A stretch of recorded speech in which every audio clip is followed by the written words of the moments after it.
Hello बच्चों, मैं आपका यार सर कीस्टोन का डायरेक्टर। चलिए बच्चों, आज हम लोग देखते हैं जो पिछले लेक्चर में हमने पढ़ा था एयर पॉल्यूटेंट्स में गैसियस और पार्टिकुलेट। आज देखेंगे कि इन्हें कंट्रोल कैसे किया जाए, कैसे हम कंट्रोल कर सकते हैं, चाहे वो गैसियस पॉल्यूटेंट्स हो चाहे वो एयर का पार्टिकुलेट पॉल्यूटेंट्स हो।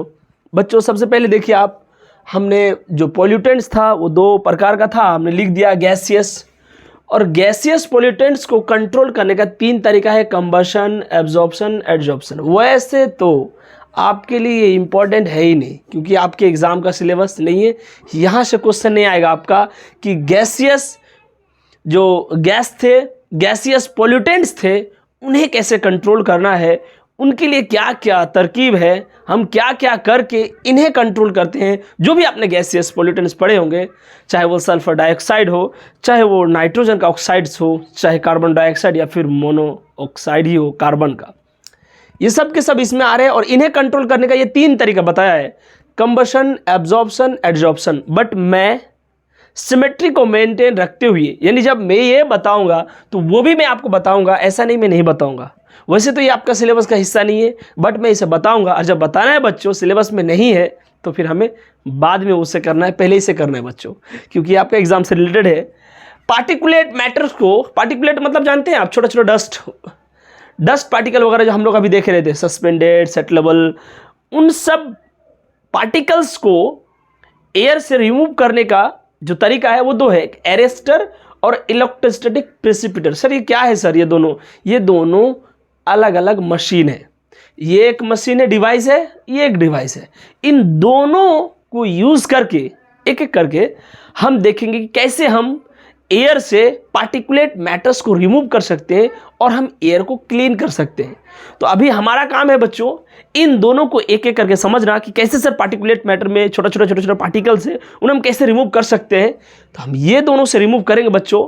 अब आपको करना क्या है, जल्दी से स्पीडली इसको जल्दी से नोट कर लीजिए बच्चों, क्योंकि ये दोनों बहुत इंपॉर्टेंट है। यहाँ मैं डायग्राम बनाऊंगा और डायग्राम बना के ये दोनों एक्सप्लेन करूंगा और फिर बाद में ये तीन मैं आपको बताऊंगा। वैसे आपका सिलेबस का हिस्सा नहीं है। जल्दी से बच्चों इसे नोट कीजिए। तो नोट कर चुके होंगे और चलिए जल्दी से हम लोग स्टार्ट करते हैं एरेस्टर और स्क्रबर के बारे में। बच्चों ये दोनों जो है पार्टिकुलेट मैटर के लिए है, स्पेशली गैसियस के लिए नहीं है।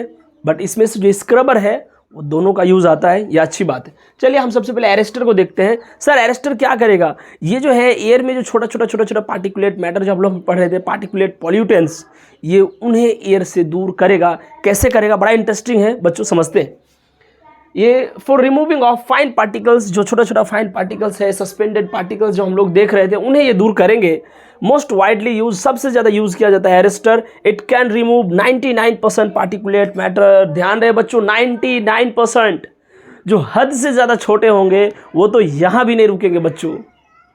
तो बात यह है कि 100% कभी नहीं सुधार हो सकता है, 100% का कोई संभावना नहीं है। 99% पार्टिकुलेट मैटर्स को, 99% पार्टिकुलेट पॉल्यूटेंट्स को ये ज़रूर रिमूव कर सकता है। कैसे बच्चों? ये जो है आप ये देख रहे हैं, बड़ा सिंपल है स्ट्रक्चर इसका। सिंपल तो है नहीं, सिंपल बनाया गया है, हम मैकेनिज्म समझते हैं बच्चों। ये जो आप देख रहे हैं, ये मानिए ये वायर्स है। वायर जानते हैं आप? बोलेंगे सर ऐसे कैसे? ये मानिए ऐसे वायर है, ये एक वायर है, फिर मानिए ये एक वायर है, ऐसे ऐसे वायर लगाया गया है और इन वायर्स में हाई वोल्टेज दे दिया गया है।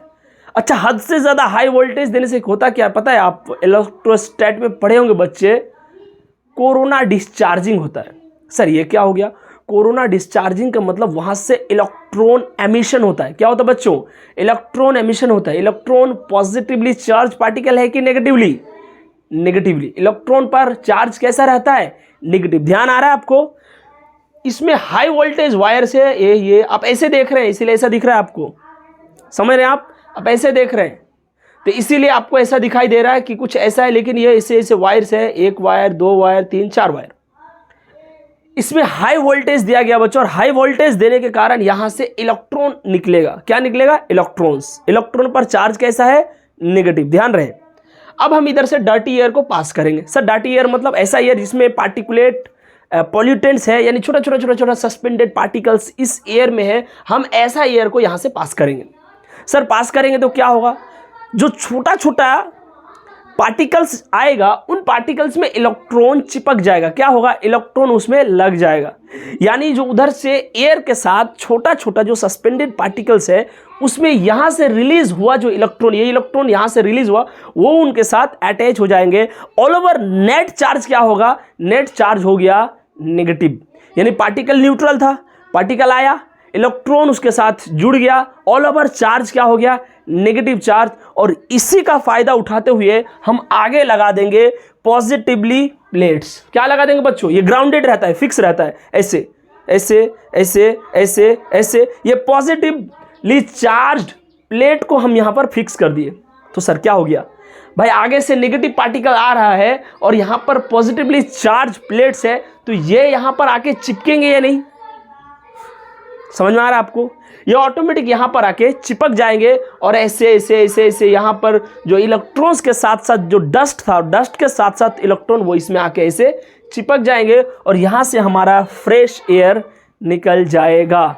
यानी एयर में जो छोटा छोटा सस्पेंडेड पार्टिकल्स था, उसको हमने इस तरीके से इलेक्ट्रॉन के साथ जोड़ दिया कि वो हो गया नेगेटिवली चार्ज। और जब यहाँ पर आए तो पॉजिटिवली चार्ज प्लेट, ये ग्राउंडेड रहते हैं, फिक्स्ड रहते हैं, इनके साथ ये ऑलरेडी चिपक जाएगा। यानी पॉजिटिव नेगेटिव अट्रैक्शन हो जाएगा, अट्रैक्ट हो जाएगा। ये जो एरेस्टर इसीलिए नाम दिया गया बच्चों, क्योंकि जैसे ही ये डस्ट पार्टिकल्स यहाँ से आएंगे, यहाँ आके वो अरेस्ट हो जाएंगे। क्या हो जाएंगे बच्चों? अरेस्ट हो जाएंगे और यहाँ से हमारा क्लीन एयर निकल जाएगा। लिख देते हैं क्लीन एयर। क्या 100% क्लीन है? ना मुन्ना, ना 100% क्लीन नहीं है, लेकिन समय देना पड़ेगा। अगर आप यहाँ का एयर का वेलोसिटी हाई रखते हैं, यानी डर्टी एयर को अगर हाई स्पीड में आप वहाँ से भेज देते हैं, तो हो सकता है पार्टिकल्स में इलेक्ट्रॉन ना चिपक पाए, उतना टाइम तो देना होगा। तो फिर वो जिसमें इलेक्ट्रॉन नहीं लगेगा, वो जैसे का तैसे इस पार आ जाएगा। तो हमें थोड़ा सा स्लो मोशन में हमें धीरे धीरे उधर से डर्टी एयर्स को पास करना है। ये बड़े बड़े फैक्ट्रीज में लगे होते हैं बच्चों, जहाँ जो है पार्टिकुलेट मैटर का बहुत बड़ा प्रॉब्लम है, वहाँ ये बड़ा बड़ा मशीन लगा रहता है। इधर से ढेर सारा डर्टी एयर धीरे धीरे आएगा और यहाँ से फ्रेश एयर निकलते जाएगा। कोरोना डिस्चार्जिंग मतलब releasing of electrons. High voltage वाला तार है बच्चों, तो इलेक्ट्रॉन तो इससे रिलीज होगा, इलेक्ट्रॉन रिलीज होगा, वो इलेक्ट्रॉन इन पार्टिकल से चिपक जाएगा और वो पार्टिकल आके इस प्लेट में चिपक जाएगा और हमारा एयर हमारे पास शुद्ध होके आ जाएगा। ये कहानी खत्म हो गया आपका एरेस्टर का। अब कहानी शुरू होगा स्क्रबर का। स्क्रबर का देखिए, for suspended as well as particulate matter. इसका कहानी कितना अच्छा है, ये सस्पेंडेड के लिए भी है और पार्टिकुलेट मैटर के लिए भी है। अब देखिए, जैसे अगर मैं बोलूं इट कैन रिमूव SO2, ये सल्फर डाइऑक्साइड को भी हटा सकता है बच्चों, सल्फर डाइऑक्साइड को भी हटा सकता है। ये एक स्क्रबर बनाया हुआ है। ये कैसे बनाया हुआ है? देखिए, यहां पर जो आप ऊपर देख रहे हैं, यहां पर लाइम वाटर का स्प्रे हो रहा है। लाइम वाटर जानते हैं?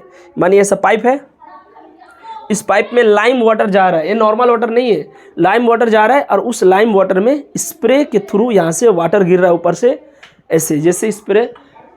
अब होगा क्या, जैसे यहाँ से डर्टी एयर जाएगा तो भाई जो छोटा छोटा धूल होगा, जो छोटा छोटा डर्टी पार्टिकल्स होंगे, वो तो वाटर में वैसे भी वाटर के साथ चिपक के भारी हो जाएगा, तो वो नीचे गिर जाएगा, कोई दिक्कत नहीं है।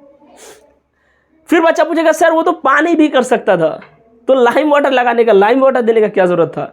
सर धीरे धीरे पानी से ही कर देते ऐसा। धीरे धीरे जब पानी स्प्रे होगा वहाँ, तो वहाँ पर जो भी यहाँ से डर्टी एयर में जो भी हमारा छोटा छोटा पार्टिकल चला गया है, वो उसके साथ नीचे आ जाएगा, हमारा एयर ऊपर चल जाएगा।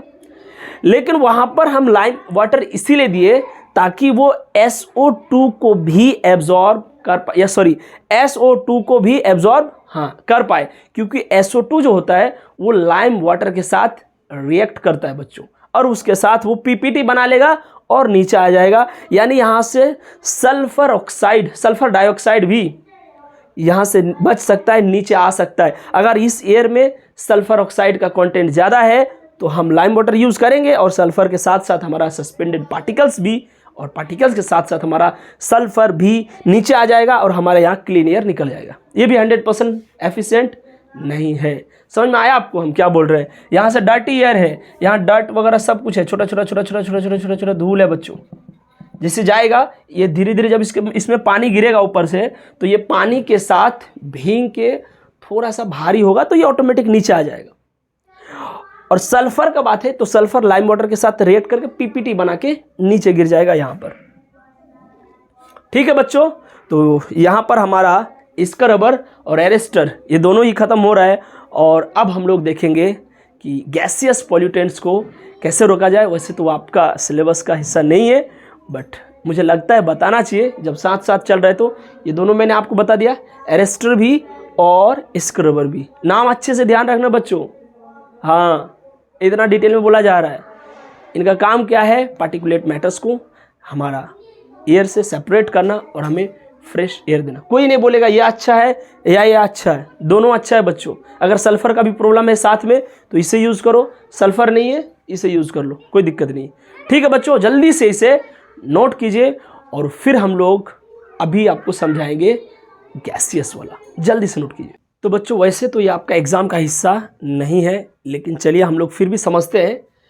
कंबशन में हम क्या करेंगे, जो भी हमारे पास अनबर्न्ड हाइड्रोकार्बन हो या फिर सल्फ़र का ऑक्साइड्स निकल रहा था, नाइट्रोजन का ऑक्साइड निकल रहा था, हम इसे दोबारा जलाएंगे और हम इसका एंड प्रोडक्ट CO2 या H2O बनाएंगे। सर CO2 भी तो हार्मफुल है, लेकिन कुछ तो अच्छा हुआ, आपको पता होना चाहिए। चाहे कार्बन मोनोऑक्साइड हो, चाहे नाइट्रोजन का ऑक्साइड हो, सल्फ़र का ऑक्साइड्स हो, वो सब ज़्यादा हार्मफुल है एज़ कम्पेयर टू CO2। तो हम कंबशन में क्या करेंगे, जो इनकम्प्लीट कंबशन हो रहा था, हम वो जो गैसेस निकल रहे थे हार्मफुल, हम दोबारा उसे जलाएंगे और हम इसे ऐसा प्रोडक्ट में बदल देंगे जो लेस हार्मफुल रहे। इतना ध्यान रखना है आपको। एब्जॉर्प्शन और एडजॉर्प्शन में सबसे पहले अंदर देखिए, अगर अंदर तक चला जाए कोई चीज़, मानिए अगर आप पानी को सोखते हैं रुआ में तो वो पानी अंदर चला जाता है, उसका स्पॉन्ज में जो पानी है वो स्पॉन्ज के अंदर चला जाता है, तो हम उसे बोलेंगे एब्जॉर्प्शन। क्या बोलेंगे बच्चों, एब्जॉर्प्शन। और अगर सरफेस में ही लगा रहे, सिर्फ सरफेस तक रहे, अंदर तक ना जाए, अट्रैक्शन के कारण सिर्फ ऐसे जुड़ा हुआ रहे, तो हम उसे बोलेंगे एडजॉर्प्शन। यानी एडजॉर्प्शन के लिए सॉलिड सरफेस चाहिए और एब्जॉर्प्शन के लिए अंदर जाना जरूरी है, जिससे मैं यहाँ पर बता रहा हूँ आपको। यहाँ पर जो हम डर्टी एयर है इसमें हमारा सल्फ़र भी है, सल्फ़र का ऑक्साइड है और एयर है। हम इसे अंदर डालेंगे, ऐसे करके अंदर डालेंगे। ये जो है लाइम वाटर रखा हुआ है, कौन सा वाटर है बच्चों, लाइम वाटर। ये लाइम वाटर में हमने जैसे ही डर्टी एयर को डाला, इस डर्टी एयर में सल्फ़र का ऑक्साइड भी था, ये इस पानी के साथ रिएक्ट करेगा और पीपीटी बना के नीचे बैठ जाएगा। यानी सल्फ़र जो है वो आया तो, लेकिन आके वो इस तरीके से बैठ गया। लेकिन जो हमारा क्लीन एयर था, क्या हवा पानी के साथ रिएक्ट करेगा? नहीं। क्यों करेगा भाई, जो हवा है वो तो पानी से निकल जाएगा। तो सल्फ़र जो है, सल्फ़र का ऑक्साइड, ये पानी में रह गया घुल के लाइम वाटर में, और इधर से जो है हमारा हवा ऊपर क्लीन एयर आ गया, इसमें सल्फ़र का ऑक्साइड रह गया और यहाँ से क्लीन एयर हमारा आ गया। ये एब्जॉर्प्शन, क्योंकि ये पानी में एब्जॉर्ब हो गया। अब एडजॉर्प्शन का देखिए, एडजॉर्प्शन मतलब सरफेस। अब देखिए हम क्या करेंगे, यहाँ पर आप लोग देख पा रहे होंगे हमने 2 कैल्शियम कार्बोनेट का सॉलिड प्लेट्स ले लिए। सॉलिड, ये भी सॉलिड है, ये भी सॉलिड है, माने ये चौक टाइप से है, इस तरीके से हम ले लिए हैं। ये एक है और ये एक है बच्चों। हम 2 कैल्शियम कार्बोनेट का छोटा छोटा टुकड़ा इस तरीके से ले लिए हैं, लेकिन सॉलिड है बच्चों। और अब हम इसका यहाँ से डर्टी एयर गुजारेंगे, उस डर्टी एयर में हमारा सल्फ़र का ऑक्साइड रहेगा।